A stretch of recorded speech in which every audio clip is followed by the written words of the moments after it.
এতিয়া আমি অষ্টম স্কন্ধৰ প্ৰসংগলৈ। অষ্টম স্কন্ধত পোনপ্ৰথমতে আহিছে গজেন্দ্ৰ উপাখ্যান।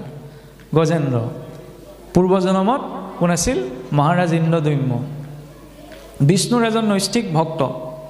ইমান বিষ্ণুৰ চৰণত তেওঁৰ বিৰাগ ভক্তি উপজিল যে তেওঁ ঘৰ বাৰী সকলো এৰি থৈ এখন নিৰ্জন বনত এটা কুটিৰ পাতি তাতে ভগৱান বিষ্ণুক নিত্য নিৰন্তৰ উপাসনা কৰি আছিল। আৰু এদিন ভগৱন্তক চিন্তা কৰি বহি থাকোঁতে কি হৈছিল? সেই ইন্দ্ৰদ্যম্যৰ আশ্ৰমলৈ আগমন ঘটিছিল মহৰ্ষি অগস্ত্যৰ। মহৰ্ষি অগস্ত্য হৈ উপস্থিত হৈ যেতিয়া ৰজা ইন্দ্ৰদ্যম্যক মাত লগালে, ৰজা ইন্দ্ৰদ্যম্য ইমান নিমগ্নভাৱে ঈশ্বৰ চিন্তাত আছে যে অগস্ত্যৰ উপস্থিতিৰ কথা গমেই নাপালে। তেতিয়া অগস্ত্যই ভাবিলে যে এইজন ৰজাইচোন একদম হাতীৰ দৰে গপত একদম তপ আচৰণ কৰিছ বুলি অহংকাৰত বহি আছে, মই ইমানবাৰ মাতিছোঁ, এওঁ মোক মাত এষাৰ দিয়া নাই, যা বোলে তই ইমান অহংকাৰত বহি আছ, হাতীয়ে হৈ জন্ম ল, কৰগে যা। আৰু সেই অগস্ত্যৰ অভিশাপক্ৰমে মহাৰাজ ইন্দ্ৰদ্যম্যই গজহৰি লাভ কৰিছিল। তো এইখিনিতে মনতে শংকা এটা আহে, এই যি ইন্দ্ৰদ্যম্যই সকলো ঘৰ পৰিবাৰ ৰাজ্য সকলো এৰি পেলাই ভগৱানক উপাসনা কৰিবলৈ জংঘললৈ গৈছিল, তেতিয়াহ'লে ভক্তি কৰি লাভটো কি হ'ল? ঊৰ্ধ্বগতিহে পাব লাগিছিল, মানুহ হৈছোন আকৌ হাতী হৈ জন্ম লাভ কৰিব লগা হ'ল। এইখিনিতে শংকা এটা উপজে যে বিষ্ণু ভক্তি কৰি দিলে ৰজা ইন্দ্ৰদ্যম্যৰ কি লাভ হ'ল? ইয়াতে এটা দৰ্শন যুক্ত হয়, যেতিয়া আমি জীৱনত ভক্তি আচৰণ কৰোঁ, ভক্তি অলপ আচৰণ কৰিলেও ভক্তজন কেতিয়াও কিবা কাৰণত অধোগতি লাভ কৰিলেও কিন্তু কেতিয়াও পতিত নহয়। অধোগতি লাভ কৰা পতিত দুটা বেলেগ অৰ্থব্যঞ্জক বা ইয়াৰ অৰ্থযুক্ত শব্দ। অধোগতি, মহাৰাজ ইন্দ্ৰদ্যম্য অধোগতি লাভ কৰিছে, মনুষ্য হৈছিল, মনুষ্য শৰীৰৰ পৰা পুনৰ পশু শৰীৰলৈ ষষ্ঠী শৰীৰলৈ আহিছে, কিন্তু তাৰ পতিত হোৱা নাই। কেনেকৈ পতিত হোৱা নাই চাওকচোন। আৰু তাত্ত্বিক ৰূপত যদি আমি চাওঁ, গজেন্দ্ৰই হৈছে মদমত্ত মনৰূপী, মনটোৱেই হৈছে গজেন্দ্ৰ। সেইকাৰণে চাওকচোন আসনৰ খুৰাটো কোন আছে? তলত আধাৰ শক্তি বা ধৈৰ্য বা ধাৰণ শক্তিৰ ৰূপত কাছ, কাছৰ ৰূপত কোন আছে? মদমত্ত মনটো, মনৰূপী ষষ্ঠী, আৰু সেই ষষ্ঠীক নিয়ন্ত্ৰণ কৰিবলৈ নামৰূপী সিংহ, হয়নে? মদমত্ত মনটোক নিয়ন্ত্ৰণ কৰা একমাত্ৰ নীতি সংযমে মনটোক নোৱাৰি। আৰু নীতি সংযমতো কেইদিনত থাকিব? দুদিনমান নীতি নিয়ম থাকিব, মই এসপ্তাহ পালন কৰিলোঁ, দুদিনমান থাকিলোঁ, তাৰ পৰাই একদিন খালে এদিন গ'লে একো নহয়, সেইবুলি আকৌ একেধাৰলৈ গুচি আহিব। মই আজি এমাহ দিন মাছ মাংস খাই নাই থকা, আকৌ মনতে কৈ এদিন খালে একো নহয়, সেইটো চিন্তা মনটোলৈকে আহে। গতিকে সেই মনটোক বেলেগ নীতি নিয়মে বদ্ধ কৰাটো সম্ভৱ নহয়। ঋষিমুনিসকলেও নোৱাৰিছিল, মানুহে কেনেকৈ পাৰিব? তাক নিয়ন্ত্ৰণ কৰা একমাত্ৰ মাধ্যম নাম। মনলৈ ঢেৰ চিন্তা আছে, ডাঙৰ ডাঙৰকৈ ভগৱানৰ নাম লৈ দিয়কচোন, সেইখিনি সময়তে সেই চিন্তাটো নাইকিয়া হৈ যাব। ঈশ্বৰৰ স্বৰূপটো যেতিয়া সন্মুখলৈ ভাহি উঠিব, তেতিয়া কোনে বেয়া শব্দ ক'ব পাৰিব? কোনে বেয়া বস্তুটো মুখলৈ নিব পাৰিব? মনটোৱে ক'ব এদিনহে খা, কিন্তু তেওঁ নোৱাৰে যেতিয়া ঈশ্বৰৰ প্ৰতিচ্ছবিটো সন্মুখত ভাহি উঠিব। এতিয়া গজেন্দ্ৰৰ ৰূপত ইন্দ্ৰদ্যম্যৰ জন্ম হৈছে, সেই মদমত্ত মনটোক নিয়ন্ত্ৰণ কৰিবলৈ তেতিয়াহ'লে আমাক কি লাগে? নাম। আৰু গজেন্দ্ৰৰ ভৰিত কোনে ধৰিছে? মায়াৰূপী গ্ৰাহে আমাৰ সকলোকে ধৰি আছে। এতিয়া আমি পদুম ফুল ছিঙি ঈশ্বৰক চিন্তা কৰোঁ নকৰোঁ, সেইটো আমাৰ ওপৰত নিৰ্ভৰ কৰে। গজেন্দ্ৰ ত্ৰিকুটৰ মধ্যে, ত্ৰিকুট বোলে তিনিটি শৃংগযুক্ত পৰ্বতৰ মাজেহে গজেন্দ্ৰৰ বিহাৰৰ স্থান বুলি কিয় কোৱা হৈছে? এইটো চাক্ষুষ মন্বন্তৰ ঘটনা। আমি ইয়াত আছোঁ এতিয়া বৈৱস্বত মন্বন্তৰ, সপ্তম মনু বৈৱস্বতৰ শাসনকালত। তেতিয়া কি হৈছিল? ত্ৰিকুট, শতৰজতম এই তিনিটি শৃংগই হৈছে ত্ৰিকুট। গতিকে তিনিটি গুণৰ মাজতে আমি এই জীৱ আছে।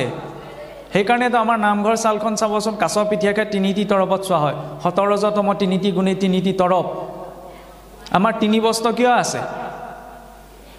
তমুগুণৰ ধুতিখন, যদিও সম্পূৰ্ণ সাজযোৰেই সাত্বিক, কিন্তু গুণভিত্তিক ৰূপত তমুগুণৰ ধুতি, সত্যগুণৰ চাদৰখন, ৰজুগুণৰ গামোচাখন। আৰু যেতিয়া যজ্ঞোপৱিত থাকে তেতিয়াহ'লে এখন বস্ত্ৰ নোলোৱাকৈও তেওঁ কৰ্ম কৰিব, কাৰণ যজ্ঞোপৱিততো তিনি গুণ সন্নিৱিষ্ট থাকে।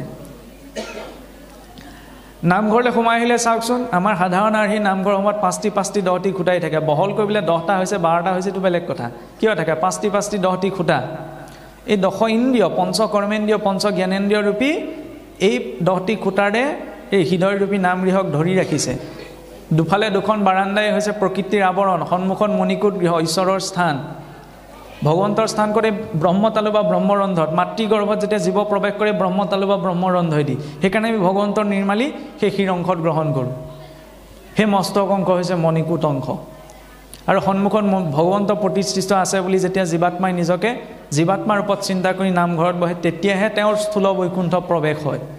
মুখেৰে আমি কৈ দিলেই স্থূল বৈকুণ্ঠ প্ৰৱেশ নহয়, অন্তৰত সেই ভাৱনাটো মানসপটত ভাহি উঠিব লাগিব যে মই ক'ত আছোঁ।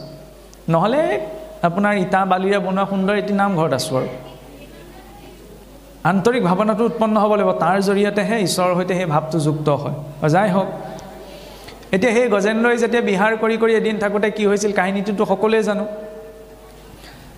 যে সৰোবৰত আপোনাৰ বিহাৰ কৰিবলৈ নামিলে তেনেদৰে পানীত জলকেলি কৰি কৰি পুত্ৰ ভাৰ্যা সকলো উঠি আহিলে। গজেন্দ্ৰই আনন্দ মনে তাতে ৰংগ কৰি থাকোঁতে উপস্থিত হ'লি গাহে দেখিলে এইটো একদম মদমত্ত হাঁচি, লাহেকৈ ভৰিতে ধৰিলে, ভৰিত ধৰি পেলাই গজেন্দ্ৰৰ বোলে তেজ একদম সতেজ তেজ পান কৰি এইফালে গ্ৰাহৰ বল বৃদ্ধি হৈ গৈ এইফালে গজেন্দ্ৰ অৱশ আহিলে। বহু বছৰ বোলে গজেন্দ্ৰ আৰু গজেন্দ্ৰৰ মাজত যুদ্ধ চলি যেতিয়া শেষ মুহূৰ্তত গজেন্দ্ৰই গম পালেগৈ আৰু মই আৰু মোৰ কেপাচিটিত এইটোৰ সৈতে যুঁজিব, তেতিয়া কি কৰোঁ, তেতিয়া ঘপককৈ গজেন্দ্ৰৰ মনত পৰিল ভগৱন্তলৈ।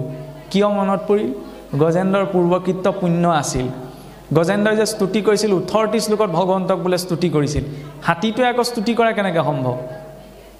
হাতীটোৱে সংস্কৃতত বোলে স্তুতি কৰিছিল ভগৱন্তক, কিন্তু কেনেবাকৈ সম্ভৱ জানো? গজেন্দ্ৰই কেনেকৈ মনত পৰিছিল? পূৰ্বত যিটো স্তুতিৰে সদায় ৰজা ইন্দ্ৰদ্যুম্নই ভগৱন্ত বিষ্ণুক অৰ্চনা কৰিছিল, সেই স্তুতিটো সেই প্ৰাণ সংকটৰ বেলা গজেন্দ্ৰৰ মনলৈ আহিছিল। সেইখিনিতে প্ৰকাশ পাইছে শ্ৰৱণ কীৰ্তনৰ গুহাৰ্থতা স্মৰণ আৰু চিন্তনৰ জৰিয়তে। অন্তিম সময়ত ওচৰতে বোলে ভাগৱত পঢ়ি আছে, কাণেৰে যদি নুশুনা হৈ থাকোঁ, তেতিয়াহ'লে শ্ৰৱণে সেইখিনি সময়ত ক্ৰিয়া কৰিবনে? কীৰ্তন মুখেৰে ক'ব লাগিব বা গাব লাগিব, মুখেৰে যদি ক'ব নোৱাৰা হৈ থাকোঁ, তেতিয়াহ'লে ভগৱন্তৰ নাম কেনেকৈ ল'ম? সেইখিনি সময়ত ক্ৰিয়া কৰিব স্মৰণ আৰু চিন্তনে। শ্ৰৱণ কীৰ্তনক এইকাৰণেই গুৰুত্ব এটা দিয়া হ'ল, তাৰ জৰিয়তে যাতে স্মৰণ আৰু চিন্তন পৰিপুষ্ট হয়। সেইবাবে ৰামকৃষ্ণ বুলি কোৱাৰ লগে লগে তেওঁৰ ৰূপটো চিন্তন কৰা প্ৰয়োজন, তেওঁৰ ৰূপটো স্মৰণ কৰা প্ৰয়োজন, যাতে সেই ৰূপটো হৃদয়ত প্ৰতিস্থাপিত হয়। গজেন্দ্ৰই অধোগতি লাভ কৰিছে গজ শৰীৰত ইন্দ্ৰদ্যুম্নই, কিন্তু পতিত হোৱা নাই। সেইকাৰণে অন্তিম সময়ত ভগৱন্তলৈ স্মৰণ পৰিছে, আৰু স্মৰণ মাত্ৰকে ভগৱন্ত আহি উপস্থিত হৈছেহি, নহয়নে?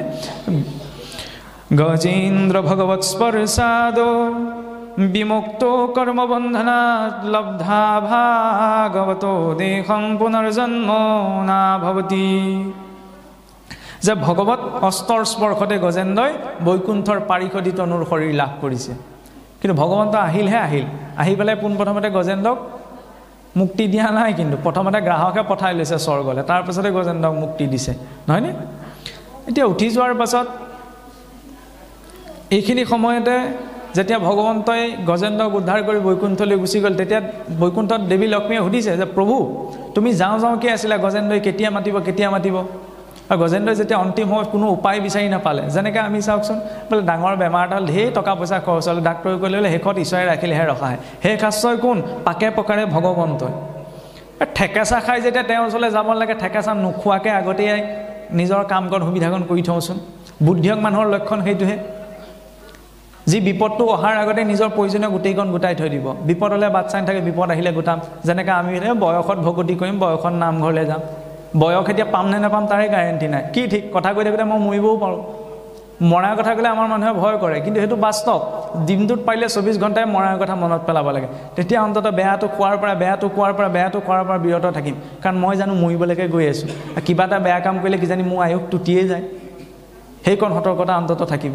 আৰু যাই হওক, এতিয়া চাওকচোন, সেই গজেন্দ্ৰই যেতিয়া মুক্তি পালে, মুক্তি পোৱাৰ পাছত যেতিয়া মুক্তি প্ৰদান কৰি ভগৱন্ত বিষ্ণু পুনৰ বৈকুণ্ঠলৈ উভতি, তেতিয়া দেৱী লক্ষ্মীয়ে সুধিছে যে প্ৰভু তোমাক মাতিছিল গজেন্দ্ৰই, তুমি গ'লা গজেন্দ্ৰৰ নিমিত্তে, গৈ পেলাই তুমি গজেন্দ্ৰকে উদ্ধাৰ কৰিব লাগিছিল। প্ৰথমতেচোন চক্ৰই স্পৰ্শ কৰি গ্ৰাহকহে উদ্ধাৰ কৰিলা, গ্ৰাহক স্বৰ্গলৈ পঠালা, তাৰপিছতে তুমি গজেন্দ্ৰক বৈকুণ্ঠলৈ পঠাইছা। পোনপ্ৰথমতে ফাৰ্ষ্টত তুমি গজেন্দ্ৰকে পঠাব লাগিছিল। বোলে ইয়াতো ৰহস্য আছে। বোলে কি আছে? যিজনে বোলে যিজনে মোক স্মৰণ কৰিলে তেওঁকতো মই কনফাৰ্ম বোলে উদ্ধাৰ কৰিমেই, আৰু যিজনে মোৰ ভকতৰ চৰণত ধৰিলে তেওঁক বোলে মই আগতে উদ্ধাৰ কৰিবই লাগিব। যেতিয়া গজেন্দ্ৰই ভগৱন্তক স্মৰণ কৰিছিল, তেতিয়া কাৰ চৰণত ধৰিছিল? ভকতৰ চৰণত। বিৰূপভাৱে হ'লেও ভকতৰ চৰণতেতো ধৰি আছিল। সেইকাৰণে চাওকচোন, ভাগৱতৰ মাৰ্গত সদায় পোনপ্ৰথম সৎসংগ। আদৌ শ্ৰদ্ধা ততো সাধু সংগৌথ ভজন ক্ৰিয়া ততো অনৰ্থ নিবিতিস্ততো ভাৱ ৰুচিস্ততঃ অথা শক্তি ভাবস্ততো প্ৰেমাদ্ভ্যুদংসতি সাধকানাময়ং প্ৰেমে প্ৰাদুৰ্ভাৱে ভৱেৎক্ৰমঃ। যে প্ৰথম আদৌ শ্ৰদ্ধা থাকিলেহে কিবা এটা বিষয়ৰ সম্যক জ্ঞান লাভ কৰাটো সম্ভৱ। শ্ৰদ্ধাযুক্ত হৈ আমি ক'লৈ যাম? সাধু সংগৌথ ভজন ক্ৰিয়া, সাধু সংগলৈ।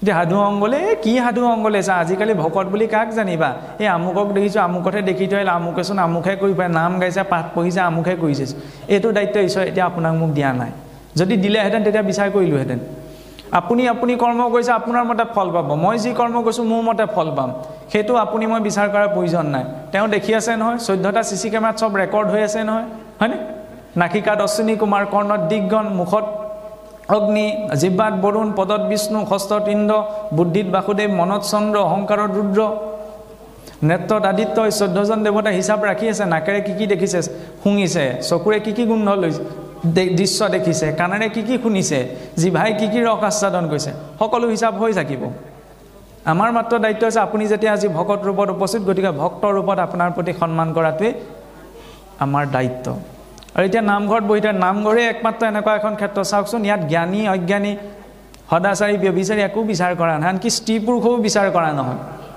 এইখনে সেইখন সমাজ যিখন সমাজত শাহুৱেকো একেখন সমাজত বহিব পাৰে বোৱাৰীকো সমান বিয়াখন পাতিলেও কিন্তু শাহুৱেকৰ সমানে সমানে বোৱাৰীক বহিব নাই কিন্তু ইয়াত কোনো উচ্চ নহয় কোনো নিচ নহয় কোনো জ্ঞানী নহয় কোনো অজ্ঞানী সকলো সমান কিয় কাৰণ ইয়াত আমাৰ পৰিচয় এটাই ভকত ঈশ্বৰৰ ভক্ত ঈশ্বৰৰ সন্তানসকল সেইবাবে বেদতো কোৱা হৈছে যে শৃণ্বন্তু বিশ্বহি অমৃত পূৰ্তস্য আজো ধামানি বেদাহমিতম পুৰুষম মহন্তম আদিত্য বৰ্ণম তমসস্ফুৰস্ফুৰস্তাৎ যে সেই অমৃতৰ পুত্ৰসকল মই সেই তিমিৰাতিত পুৰুষক জানিব পাৰিছোঁ জীৱসকলক অমৃতৰ পুত্ৰ বুলি কোৱা হৈছে অমৃত স্বৰূপ হৈছে ভগৱন্ত সেই অমৃত স্বৰূপৰ পুত্ৰ বুলি জীৱসকলক কোৱা হৈছে আৰু এই জীৱসকলে তেতিয়াহ'লে ভক্তি মাৰ্গত আগবাঢ়িবলৈ চাওকচোন ভাগৱতে ইমান এটা সুন্দৰ ক্ৰম দেখুৱাইছে প্ৰথম শ্ৰদ্ধাযুক্ত হৈ সাধু সংগলৈ গ'লে অনৰ্থবিলাক নিবৃত্তি হ'ব কাৰণ সাধু সংগত যেতিয়া কথাবিলাক সদায় শুনি থাকিম জানি থাকিম তেতিয়া এদিন নহয় এদিন ক্ৰিয়া কৰিব অনৰ্থবিলাক নিজৰ পৰা নিজে নিজে ৰেখাই যাব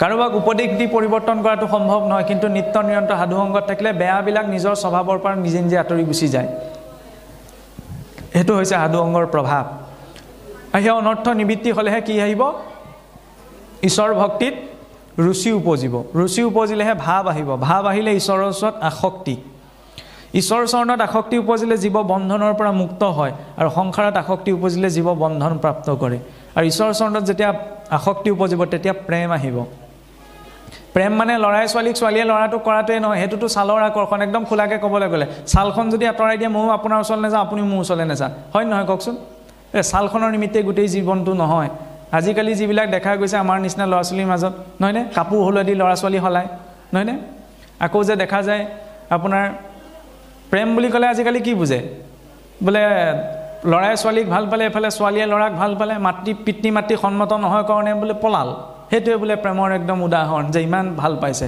এই যি মাতৃয়ে প্ৰসৱ বেদনা আহি জন্ম দিলে পিতৃ মাতৃয়ে নাখাই নবৈ ল'ৰা ছোৱালী ডাঙৰ দীঘল কৰিলে প্ৰেম বুলি ক'লে পিতৃ মাতৃৰ কথা ল'ৰা ছোৱালীৰ মনলৈ নাহে ল'ৰাটোৰ মনলৈ আহিব ছোৱালীজনীৰ কথা ছোৱালীজনীৰ মন আহিব ল'ৰাটোৰ কথা সেইটো মানসিকতাত তেতিয়াহ'লে পিতৃ মাতৃৰ যি ভাৱ আছে সেয়া কি প্ৰেম নহয় নি প্ৰেম বুলি ক'লে এটা বৰ ডাঙৰ দায়িত্ব বহুত ডাঙৰ ত্যাগ আজিকালি যেনেকৈ আপোনাৰ ইখন বিবাহৰ পাছত সিখন বিবাহ নহয়নে ডাইভৰ্চ বিবাহ বিচ্ছেদৰ প্ৰকৃত ৱৰ্ড আমাৰ সংস্কৃতৰ কোনো শাস্ত্ৰত নাই কাৰণ সেইটো পৰম্পৰা আমাৰ নহয়